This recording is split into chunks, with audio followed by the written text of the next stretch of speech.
Okay, we're going to spend some time looking at that passage from Proverbs chapter 9. It might have been confusing for you, it might have not.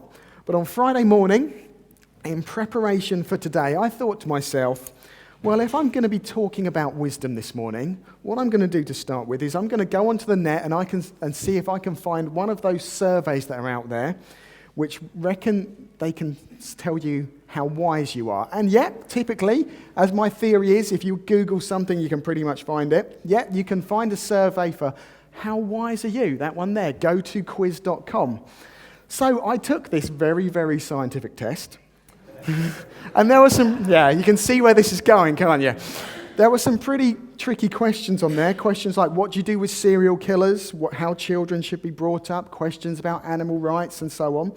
I answered them all very, very thoughtfully from the limited options that you could choose from a multiple choice test. Went through all 12 questions, sent off the last answer, and I waited for the result. Now, I'd have been happy with around 50%. 50% wise, that would have been good. What did I get? This next one. You are 0% wise. And look at, this is the most patronizing thing I think I've ever read. You probably can't see it, but I'll read it for you. You have learned much, friend, but perhaps you should question that knowledge. Much of what you consider fact is nothing more than opinion. The world is not as black and white as it appears. Open your mind if you want to find true wisdom. Now, being the model of calm that I am, and seeing as it's saying, post to your Facebook wall, I thought, I'll do that. I'll post my feelings on this particular survey, which says that I am 0% wise, with a little comment. So this is what I put. I think I need to visit the person who made this quiz and teach them some wisdom with a bat. That's how I was feeling by the end of that.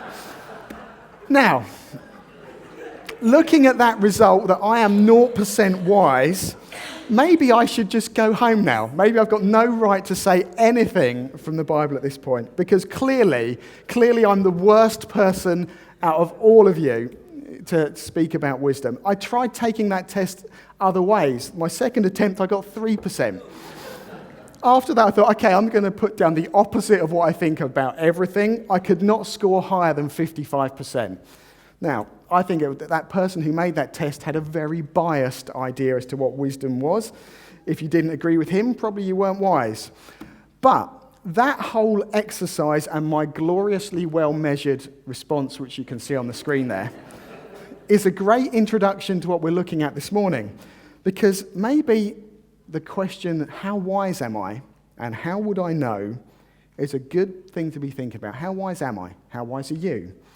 Are there places in our lives where we're not wise? Do we have blind spots? If there are two destinations in life, wisdom and foolishness, as the passage is going to say, how do I know which way I'm going? How would I know? And what's at stake anyway?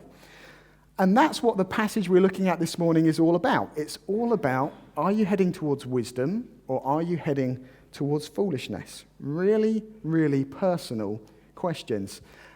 And maybe this morning you're thinking, I'm 0% wise. Maybe you're thinking you're 100% wise. Maybe by the end of this, you'll have some other things to think about. So, Proverbs chapter 9. Do be looking there. And just as a bit of a recap for context, this section, this chapter, is the climax to the first section in the book of Proverbs.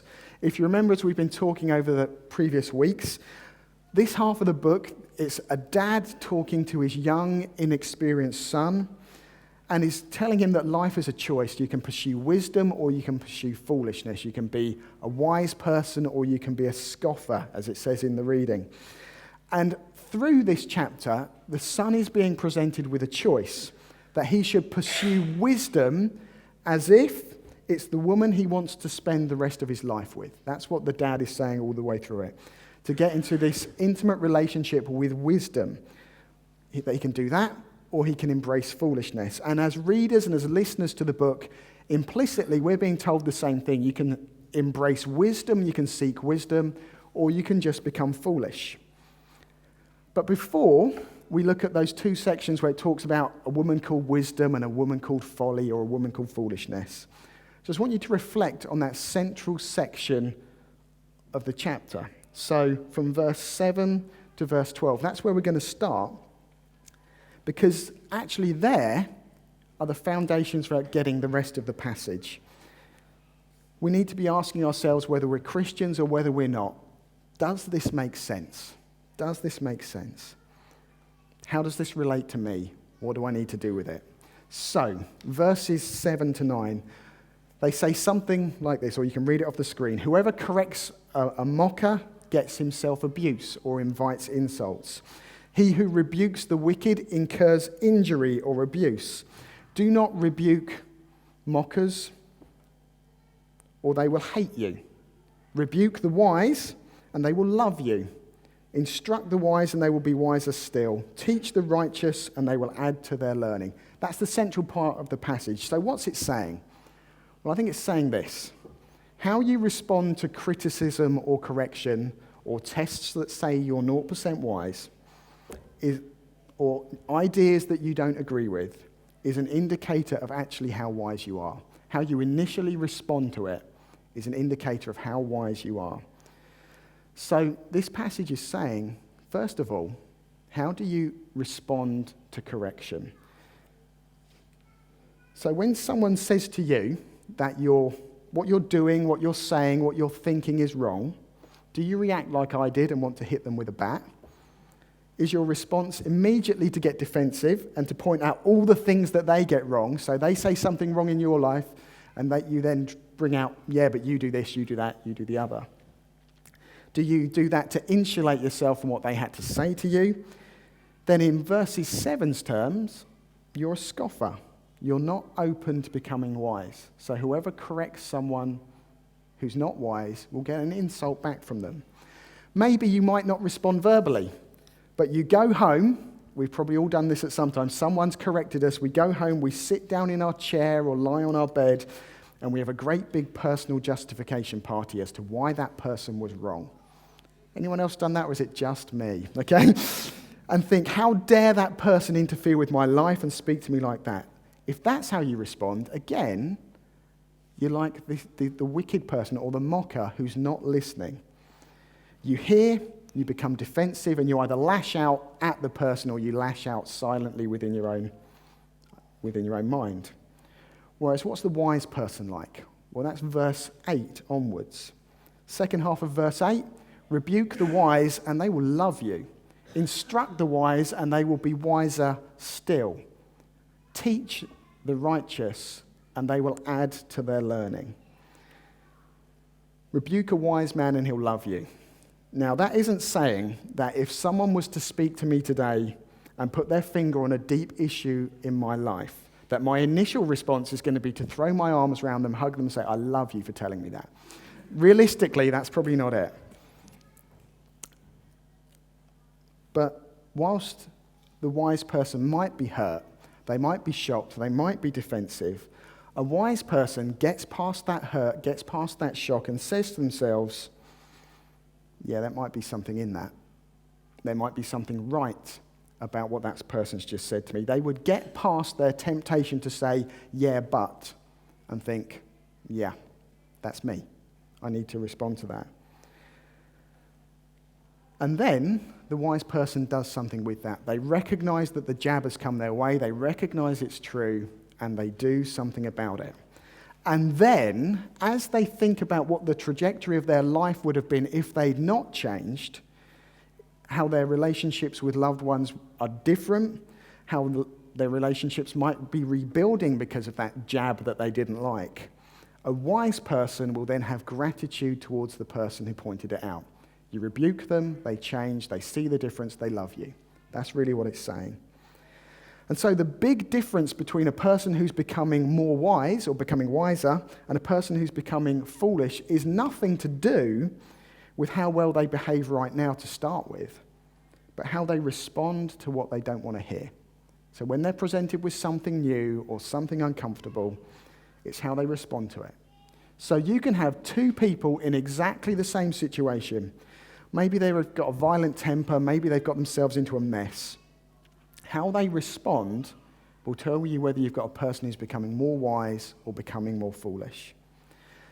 And the scary thing in that passage is this. Eventually, the person who doesn't listen becomes so resistant they hate the person who corrects them.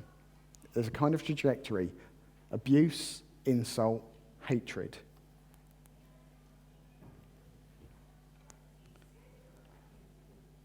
And maybe this morning you need to ask yourself this question: which trajectory am I on? Am I becoming more wise? Am I becoming more foolish? Am I becoming someone who listens or someone who's hardened? And perhaps there's something really, really vital to grasp in verse 9. There's always something to learn. There's always a way to become wise. Wise people, this passage would be telling us, never think they know everything about anything. They always think there is something more to learn. So instruct the wise, and they will be wiser still. So that leads me on to another way of thinking about these verses, because as well as our behavior being corrected by people, actually how we respond to ideas and books and information and teaching that is new to us is also a way that we can show whether we're becoming wiser or we're just becoming more stubborn.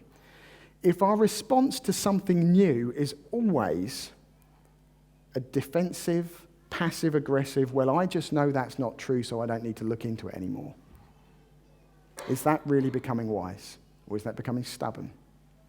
I think it's not heading in the direction of wiseness. I want to show you a quote.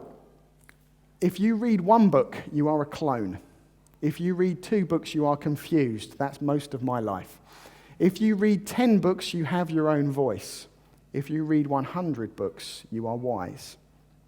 What's that saying? There's always something new to learn. If you just read people that agree with you, if you just listen to people that agree with you, you might be very comfortable, but you might not be very wise.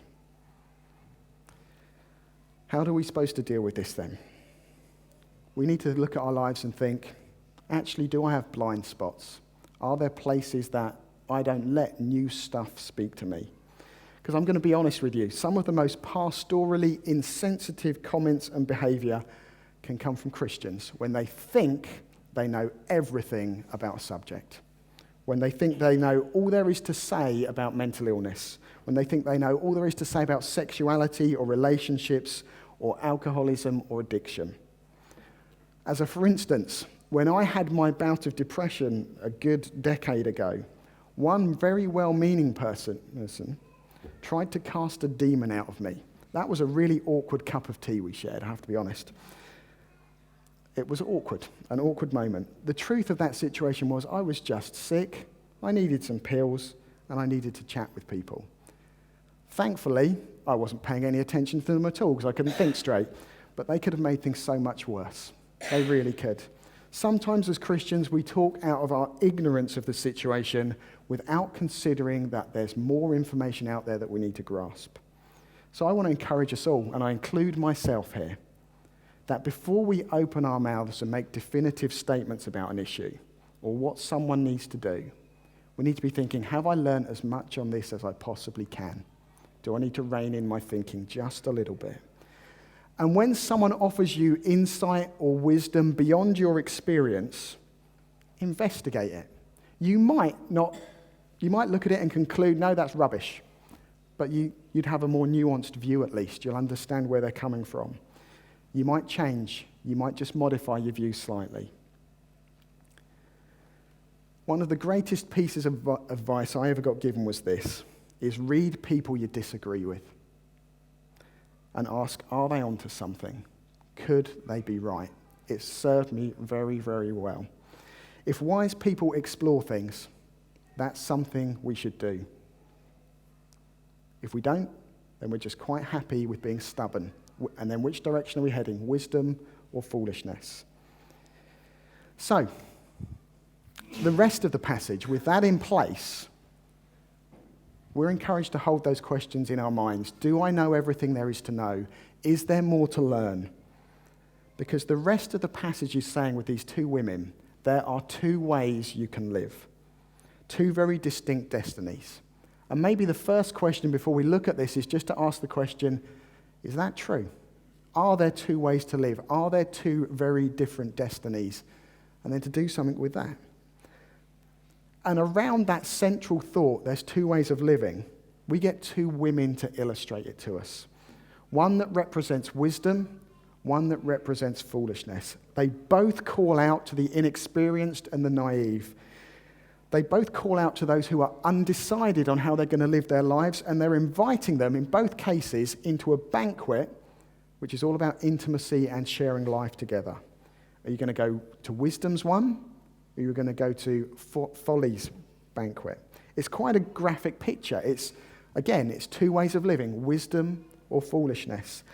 And there's loads that is similar about these women. So if you look down the passage, they're similar. They're in the same location. They call out from the high places of the city. They prepare a meal.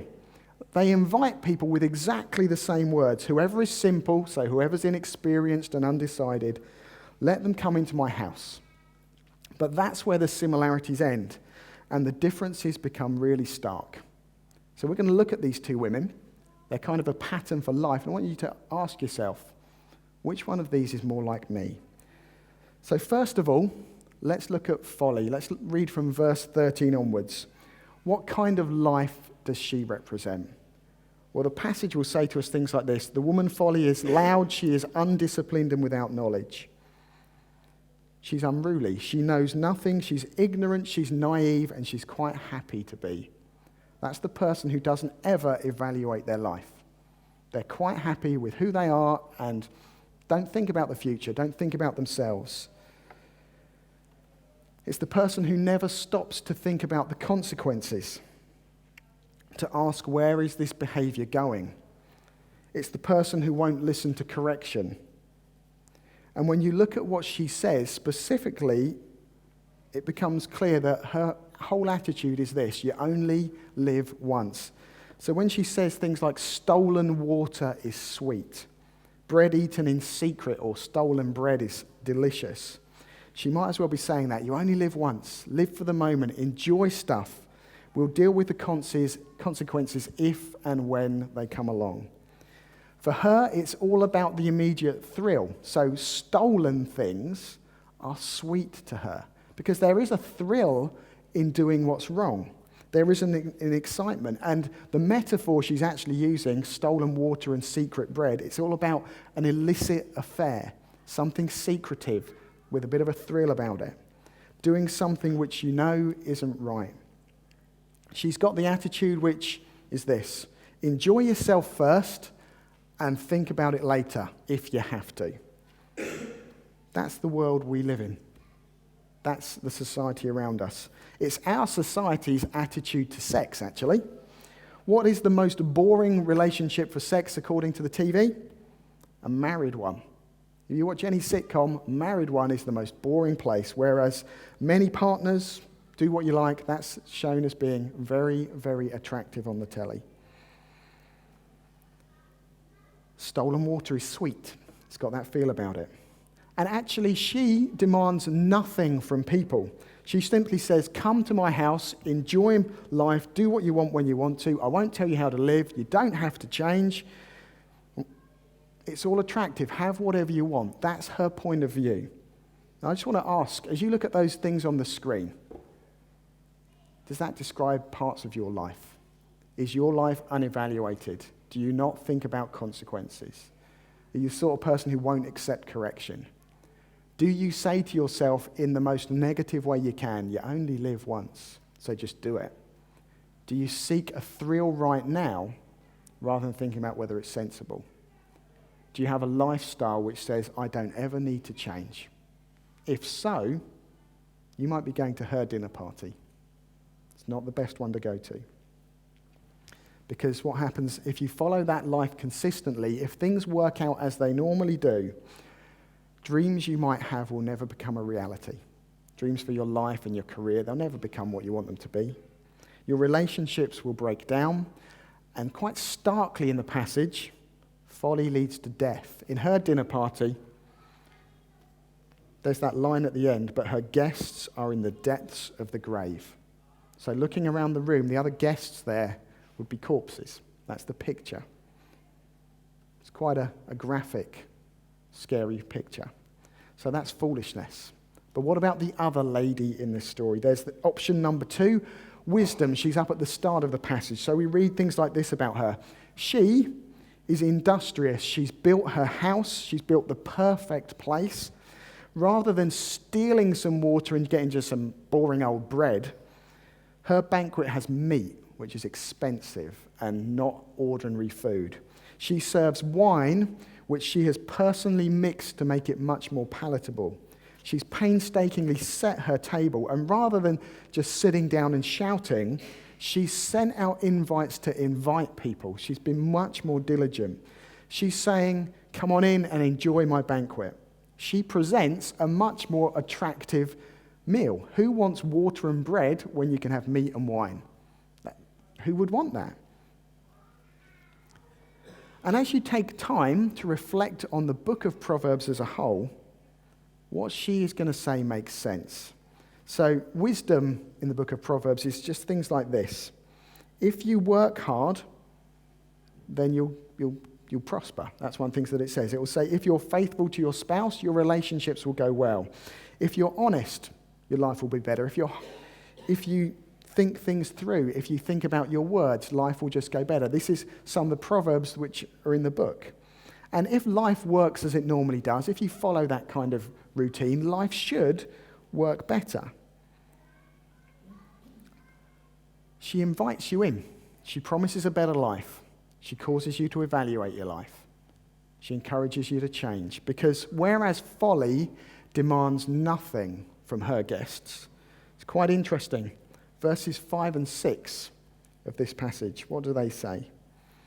Come, eat my food. Leave your simple ways. Walk in the way of understanding. For her, to go to where she is, there's something you've got to do. It's a call to say, I don't know everything. That there's stuff I need to leave behind. There's a new life to live. To be a wise person takes more effort, but it's worth it. And it might be, up to now, you're with me completely. You might well agree that a wise life is better than a foolish life. Accepting correction is more likely to make you wise. You might agree that a hard-working life is going to be a better one than someone who's just lazy. You might agree that those who embrace foolishness are eventually heading for disaster. I think everyone, whether they're a Christian or not, would say there's something in that. Now comes the bit which might make some of us uncomfortable. Verse 10, which is the heart of the chapter. The fear of the Lord is the beginning of wisdom. Because up to now, you could just argue everything that I've said is common sense. That there's a wise way of living and there's a foolish way of living. But now I've gone and chucked God in there. That changes it a bit. And I'm going to be claiming that the fear of the Lord is the foundation point to have a wise life. That if you don't have a sense of awe about God, then you might do some wise things, but foundationally you're not wise. We've talked about what the fear of the Lord meant in previous weeks, so I'm not going to go into big detail on that, but it's simply as a recap to say this. The fear of the Lord must be the foundation of your thinking. That's what this passage is saying. When you've got decisions to make, I want to ask you this question. Does God's wisdom even enter into your thinking? If it doesn't, then maybe you've not got as big a fear of the Lord as you think. When you know certain things in your life aren't right, do you look to God's wisdom or do you simply say, I can handle it? If so, you're not perhaps listening as well as you should. And maybe you're here today and you're thinking to yourself, I'm not convinced of Christianity at all. That might be where you are. If that's you, first of all, I just want to say thanks for coming to our church. That's a really great thing to do. It might be that as you look up on the screen and see those words, you find that a little bit insulting for someone to say that if you don't fear God, then you're not really wise. I get that. I really do. But I want to ask you a question. If wise people read many books, if wise people investigate things to see if they're true, and foolish people don't, before you reject the idea that's behind that on the screen, I want to ask you the question, could it be true? Could it be something that you need to investigate? Because if it is, why not do it? If God is in the mix, and a wise life leads to life and a foolish life leads to death, then life and death are much bigger than what the passage says. It's either being with God or it's being apart from him. I want to ask you to maybe investigate it. And this is my final plug for Christianity Explored. Because we've been banging on about this course since before Christmas. It's a place where you can go and explore who Jesus is, to find out whether that is true or whether it's a big load of nonsense. There's someone you can look to, a historical reality you can read about. There's something to look at. So if you're not a Christian, I just want to ask that question. Could it possibly be true? And have you looked deeply enough? There's something else we need to see here as well, though. Whether we're a Christian or whether we're not. Something that we miss, which the ancient people, when they read Proverbs chapter 9, they'd go, oh, I know what that's about. They'd have got, and we miss. And it's this. A woman inviting a man to a meal in the culture of the day was the equivalent of a lingering arm on the shoulder or a look that lasted just a little bit too long. It was a call to an intimate relationship, which was like no other. And so when these two women call out wisdom and folly, it's a choice not between two ways of thinking, but between two relationships. A relationship with wisdom or a relationship with foolishness. But there's even more to it than that. Wisdom, at the start of the passage, builds a really impressive looking house, which seems to be located on the highest point of the city. Now, if you lived in an ancient culture, when you heard about a big house built on the highest point of the city, whose house is that going to be? It's going to be a temple. It's going to be where God is. So when you see that wisdom has built her house and it's the highest place, it's not just a call to a relationship with wisdom, it's a call to a relationship with God. It's a call from God where he says, come to me, leave your foolish ways and you can live. It's God calling to people who might think, I'm not qualified to come and enter into relationship with him. And the foolish woman's call, it's exactly the same. She's at a high point of the city too. But her call is all about embracing something which is not God. So that's why there's all the imagery of an affair around what she's saying. Something taking God's place. And that's the point the Bible is always making to us. Relationship with God or apart from him. This passage is saying the same thing. Here we get told God wants to have a relationship with us and to make us wise and to give us life. That ramps up the stakes somewhat. It's not just about becoming a wise person. It's whether you know God or whether you don't. The New Testament takes it even further for us, because at the heart of Christianity is a man called Jesus.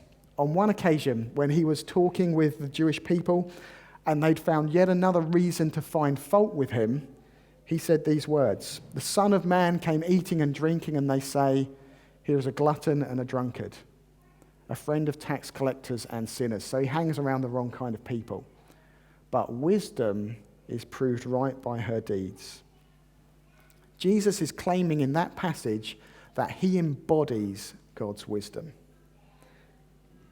It's one example of among many of how Jesus is God's wisdom. So the choice is not merely about a vague concept of God, but a specific Jesus. That's who we're called into relationship with.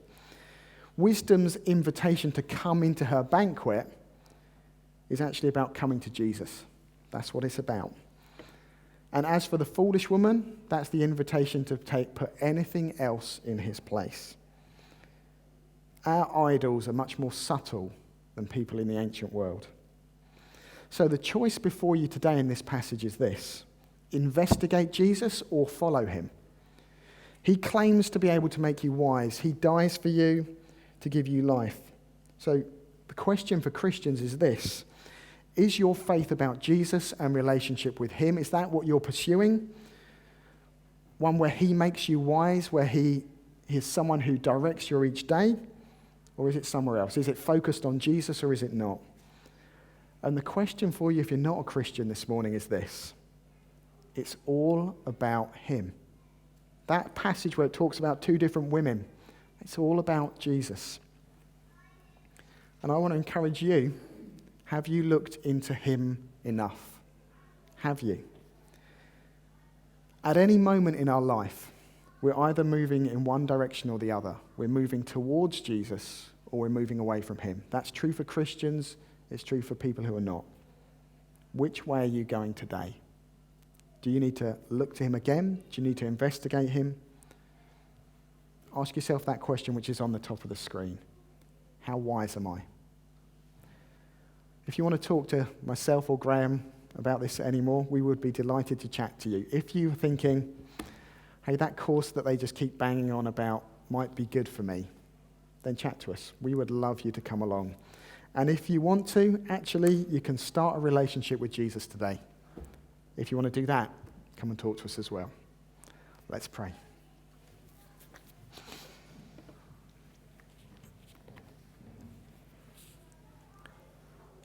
Father God, we want to be people who are wise. And as we see in this passage, it says to us that having you in your rightful place is the foundation for all of our wisdom. That actually you call us into a relationship with you. You call us into a relationship with your Son, a person who can take us and forgive us and free us and make us wise. And we would ask this morning that if as followers of you we've lost sight that it's all about you, Jesus, that vision might be restored again. If we've pursued a way of thinking, if we've pursued having everything right in terms of what we believe, but excluded you from it, then first of all, forgive us for that. And let us listen to you speaking through your word. Come, eat my food. Leave your simple ways and live. Because we know that you are a God who restores anyone who comes and will enter into relationship with anyone who comes to him. So we ask that if we need to restart that, we would be wise enough to do it. And we would also pray as well that maybe if we're not sure what we believe, if we're not sure that Jesus really is God, that you would reveal him to us. That if perhaps we need to take a step of faith today or a step of recommitment, we'd do it. If we need to spend time looking at who Jesus is, that you'd make us brave enough to say, yeah, I need to do that. Father, wherever we are this morning, whether we've been following you for years or whether we don't believe in you, we ask that we would know you more. That if there is something in who Jesus is, that we would find it, that you'd open our eyes and we might meet him. And we ask this in his name. Amen.